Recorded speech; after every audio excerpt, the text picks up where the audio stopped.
Hey,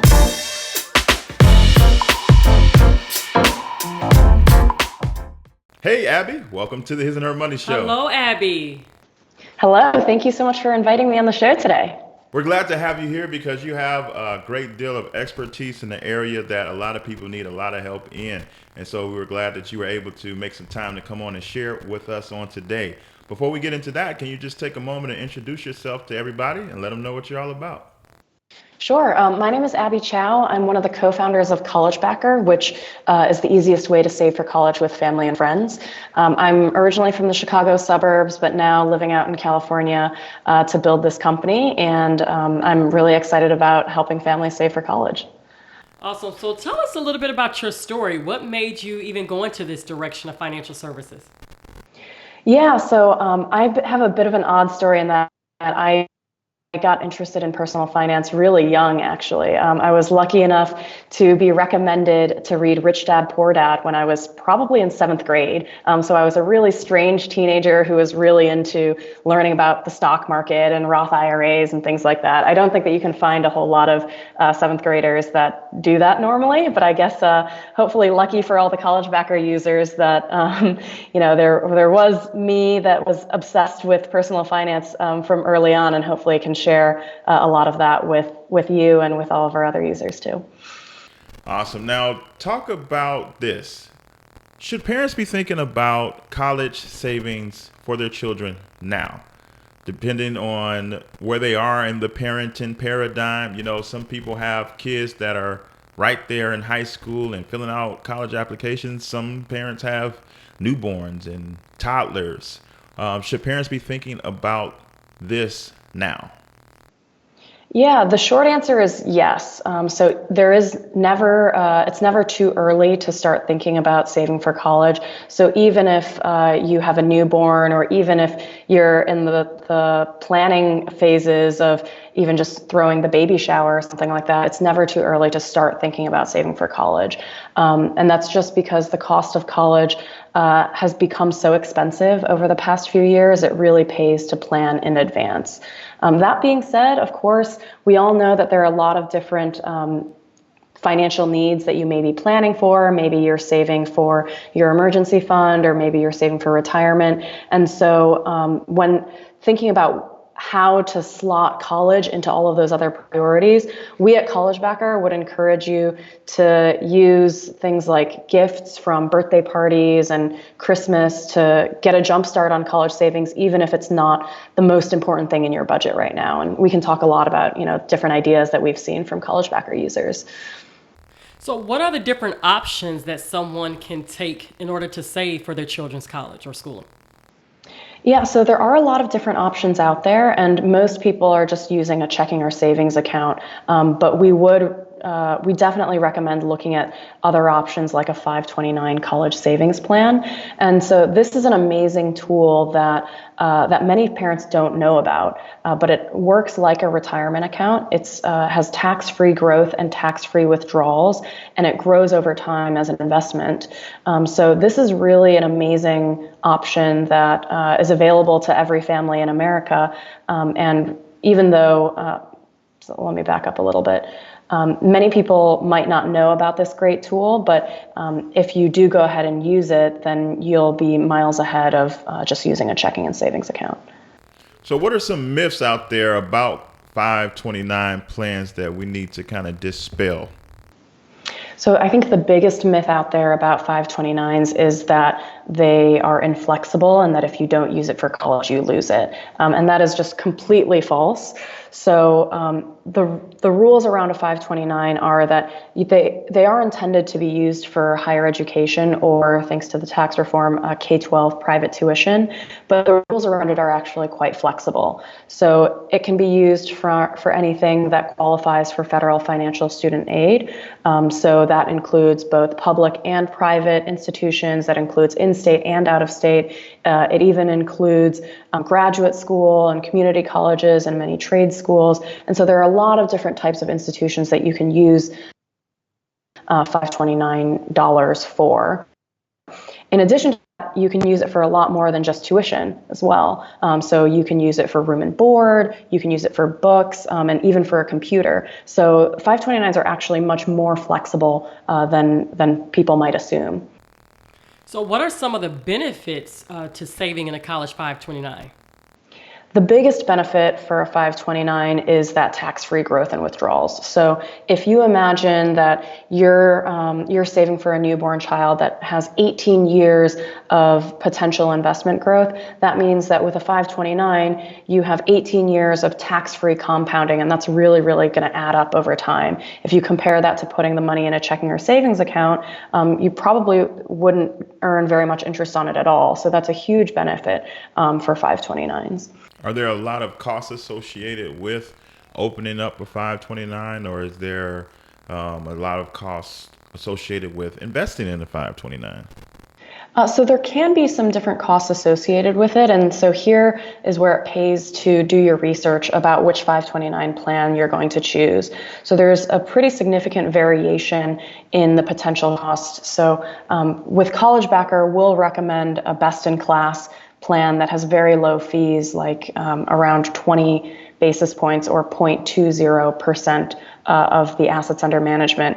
For other plans out there, even the ones that are sold directly from the state, that might be 3 times that amount. The fees might be 3 times that amount, or 0.60%. And then if you go to a traditional financial advisor, the average fees on that can be 1.3%. So that's double again the average for the state sold plan, which is already triple what the recommended CollegeBacker plan might be. So in this case, I would definitely recommend that folks do their research, take a look at the different 529 plan options out there, and make sure that you're choosing a plan that has low fees and that fits your needs.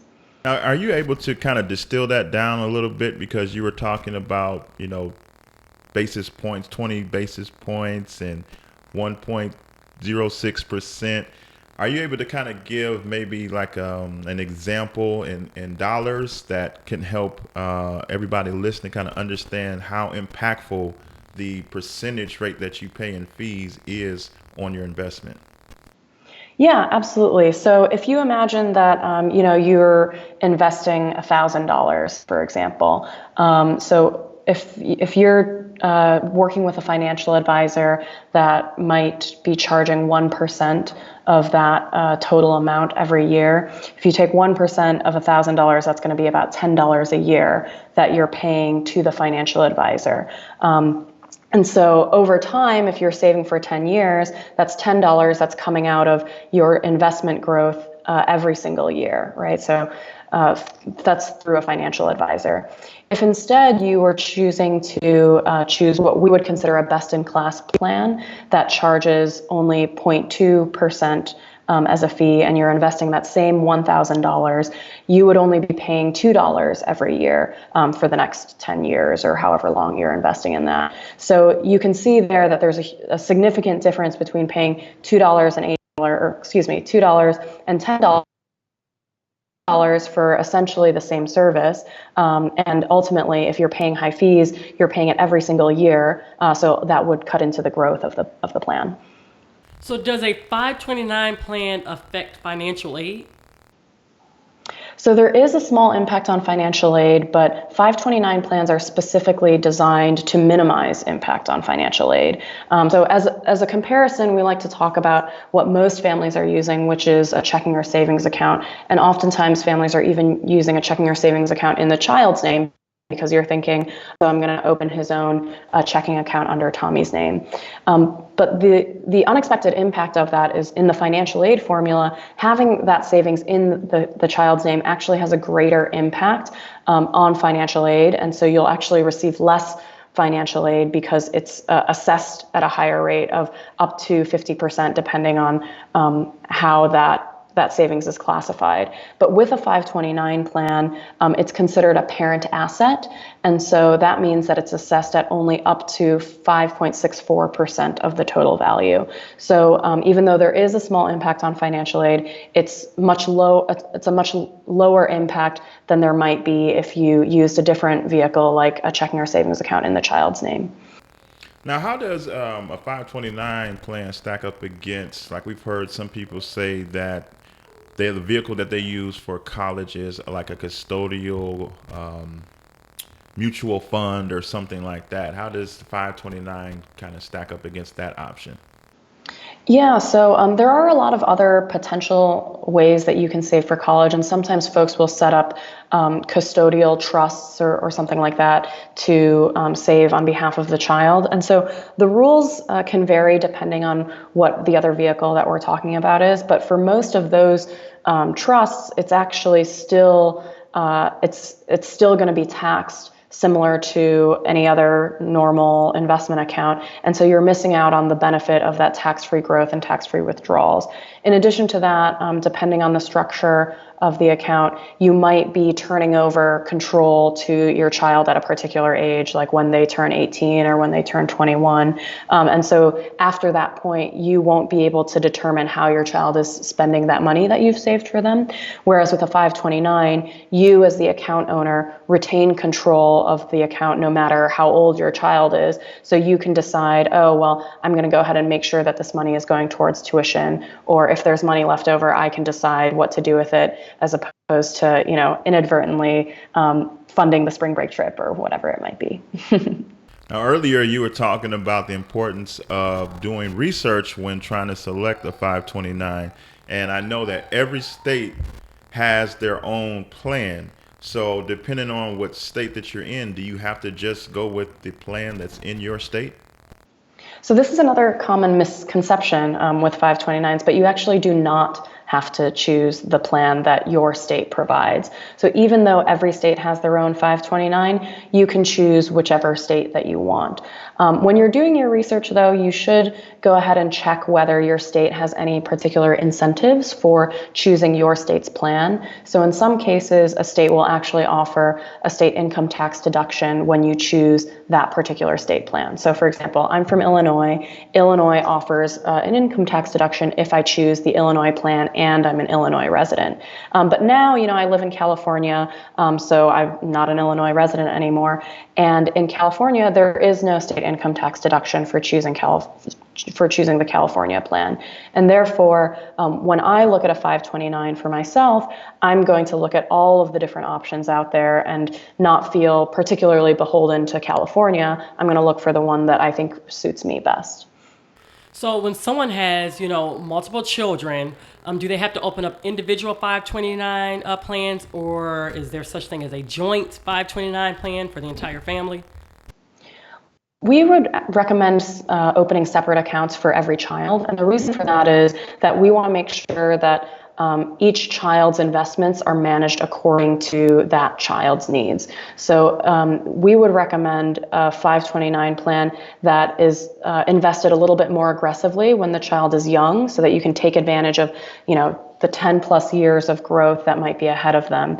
But if the child is, say, 16 or 17 years old and college is just around the corner, you'll want to be much more conservative with those investments. So in order to help the investment advisor or plan manager to invest according to those needs, you want to have separate accounts for each child. But that being said, if, for example, you have the older child and turns out that you have some money left over, you can always transfer the money to a different beneficiary, to anybody else in the family. Yeah, that was going to be another question I was going to ask, because I think all parents, I know we have 3 children. If you ask me, all 3 of our kids going to get scholarships, right? If you ask any parent that, yeah, I think my kid is smart enough to get a scholarship or athletic enough to get a scholarship.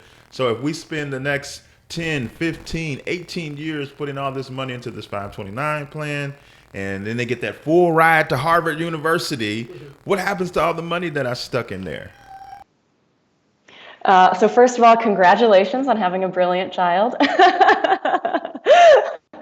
But in all seriousness, a 529 plan is actually flexible enough to deal with that situation as well. So if your child does earn a scholarship, you can actually take that amount out of the 529 without any penalties. So it's not like you've lost the money in any way, shape, or form. And then, of course, remember that there are other expenses aside from tuition. So even if the kid does get the full ride to Harvard and tuition is totally covered, maybe there's still room and board that you need to pay for. Or maybe you still want to get the kid a new laptop or something like that.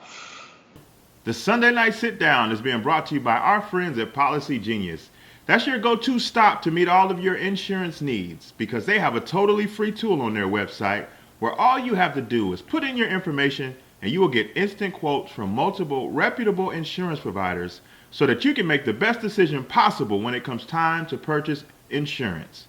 To find out more details, all you have to do is go to hisandhermoney.com/policygenius. So can family members like grandparents and aunts and uncles contribute to their loved ones' 529? Yes, absolutely. And this was one of the big reasons that we wanted to build CollegeBacker as well. So CollegeBacker is all about making it really, really easy for family and friends to contribute directly into your 529 plan. So oftentimes with many 529s out there, other people can make a contribution, but it can be a little complicated. You know, maybe you need to write a paper check and mail it in, or maybe you need to get a special gift code and make a contribution using that. Through CollegeBacker, we'll actually give you a custom link. That would be something like collegebacker.com/Abby. So it's really easy to share. And then friends and family can send gifts directly into the fund through that custom link. You can even use credit or debit card instead of pulling out your banking information. And so it's as easy as buying a toy online or using Amazon. And then you can also set up a monthly recurring contribution as well. So, if you've got grandparents that want to be more involved, or even if you have a few like aunts and uncles that want to put in $5 a month, CollegeBacker is a great way to do that. You mentioned earlier that there were some creative things that some of the current CollegeBacker users were implementing in this vein. Can you share some of that? Yeah, absolutely. So some of the most common things that we see CollegeBacker users doing are using it for these gift giving occasions, so it'll be for the birthday party. Folks are printing the CollegeBacker URL onto the birthday party invitations and saying, if you need gift ideas, consider checking out collegebacker.com/Abby and participating in our college savings. We also see people using it for other events like christenings. I already mentioned baby showers, and then any other gift giving occasion, essentially. We do see some people putting it onto social media as well. So whether it's a Facebook event for that, baby shower, or if it's actually just announcing to the world that, hey, we've started using this tool to get started on our college savings journey. Here's a way that you can check it out, get involved if you want to, or start a fund for your own kid. Yeah, I like that because we actually have 529 plans for our children, and they mail the little stubs that you can give out to family members and friends, but we have family members all over the world. I mean, our children have aunts and uncles that live in different states, and I remember when one of our uncles wanted to give, it was kind of difficult. It's like, okay, how do we give them the stub? I don't want to give them access to our online information. And to be honest, it's sort of out of sight, out of mind. And believe it or not, we don't have anybody that actually can help contribute to our children's 529 besides ourselves because it's not easy to give. So I love the fact that CollegeBacker is sort of like this modern technology. I love that. Yeah. You get a special link. I can put it on Facebook. I can put it on the event. I think that's great. Christmas gifts and things like that. So yeah, that's a must. So you guys definitely want to check out CollegeBacker. We're going to make sure that we have all the links in the description box as well as the show notes. And CollegeBacker, you guys actually have a special promotion that you want to offer to our listeners? Yes, that's right. So if anybody is on the fence about getting started saving for college, we hope that this pushes you over the edge and gets you to start saving today. So we want to be your first CollegeBacker and really support your child along the journey. So if you start saving at collegebacker.com, and set up a fund for your child and make a contribution of at least $20, we'll actually match that first $20. So if you get started saving, put $20 into the account, we'll become the first members of your CollegeBacker team by putting another $20 into that account. That's amazing. That's free money. So you guys definitely want to take advantage of that. We will make sure that we have the links in the description box as well as the show notes, or you can go to the special link, and the special link is... it's going to be collegebacker.com/hisandhermoney. So just go to collegebacker.com/hisandhermoney, sign up, put $20 into the account, and we'll match that first $20. Awesome. So collegebacker.com/hisandhermoney. You put $20 in, they're going to add $20 to your account. I love that. So What if someone already, maybe they already have 529 plans set up? Is it easy to convert it to CollegeBacker? If they want to start going with CollegeBacker, what do they have to do? Yeah, so in that case, I would recommend just going to our website and writing us through our online chat or shooting us an email at support@collegebacker.com. Because if your 529 plan is one of our supported plans, then it's really easy to just link it up and fully integrate your existing plan into CollegeBacker. Or if it's not one of those plans, then there's actually no issue with having multiple 529s. So you can go ahead and use CollegeBacker, set up another 529, and then whenever you want to, we're happy to help with a rollover in either direction, right? So if you want to roll over your current plan into CollegeBacker or CollegeBacker back into your current plan, we'll help you with that either way. My next question is kind of two-part to build on what you've been saying thus far. You talked about family being able to do it, but what about friends? So if we put the word out and say, hey, our son is having a birthday, we'd love for you to, instead of going to such and such store, if you could contribute to the college fund. So can anybody contribute, or does it have to be family? And then two, are there monetary restrictions on the amount that can be placed in by ourselves and our loved ones into the account?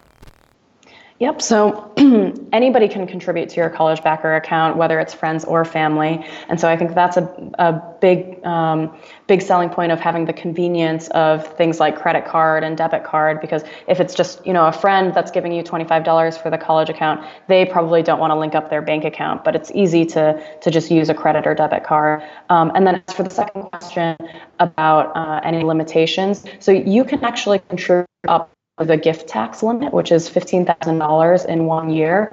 And if you wanted to do more than that, there's actually a rule with 529s where you can superfund, quote unquote, superfund the account with 5 years contributions. So that would be $75,000 going into the account at once. So for most families, that essentially means that you don't have to worry too much about maximum contribution amounts. Can you withdraw from your 529 plan prior to your children going to college? Yes, so there are that if you are withdrawing the principal, so that's the original contributions that you've put into the account, if you're withdrawing the principal, you can always take that out without any taxes or penalties.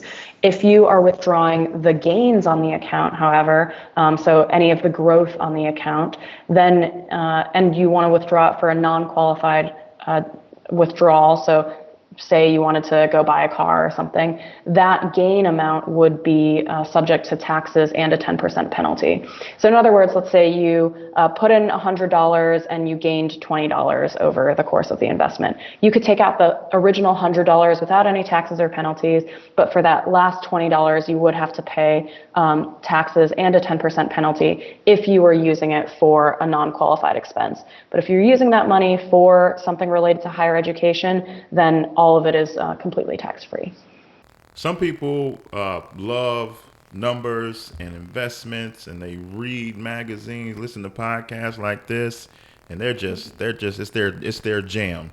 Some people will try to research 529s and be overwhelmed by the amount of information, overwhelmed by the amount of options, the different funds.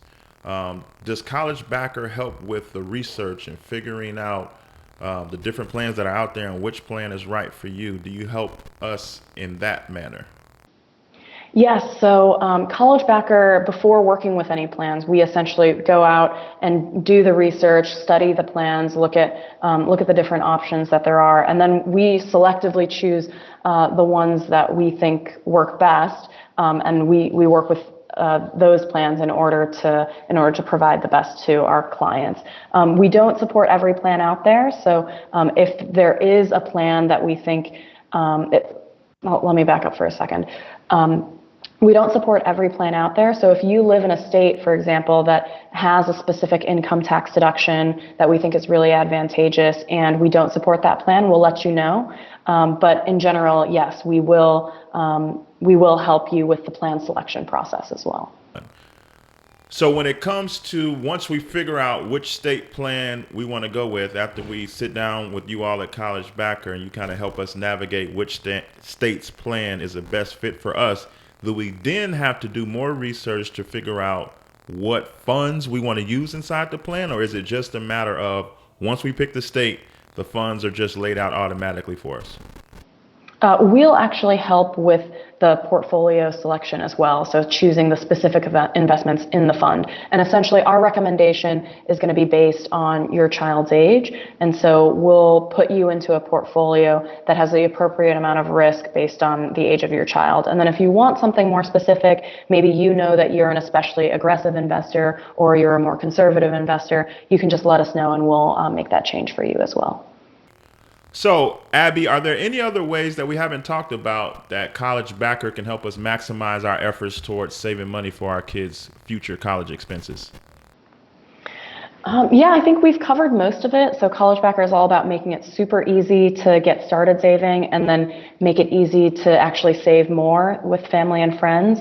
And then over time, you will be able to also build this CollegeBacker community of people who are assembled around your child that are invested in your child, literally and figuratively, and you'll be able to share updates and remind people that, hey, it's little Tommy's birthday again, and you can participate in saving for college in this way. Awesome. So give us the offer one more time that CollegeBacker is giving to the His and Her Money listeners, and let them know how to get that offer, where to go. Yeah, so just visit collegebacker.com/hisandhermoney. And when you sign up, start a fund, and make a $20 contribution, we'll actually match that first $20. So we hope that this is a great way for you to get started saving for college. If it's been something that's on your to-do list, but you haven't gotten around to it yet, just go to collegebacker.com/hisandhermoney and set up that college fund, start saving, and we'll be your first CollegeBacker with a $20 match. Abby, I believe that this is incredible. Yes, this is an incredible service. it is. This is an incredible service that you all at CollegeBacker are offering. And we really appreciate you taking time to answer some of these questions, because I know a lot of people have been trying to figure out this whole 529 thing. And so we're glad that you and CollegeBacker are here to help us figure all this out. So thank you so much for taking time out of your schedule to share this with our audience today. Thank you. Thank you so much for having me. This has been really fun.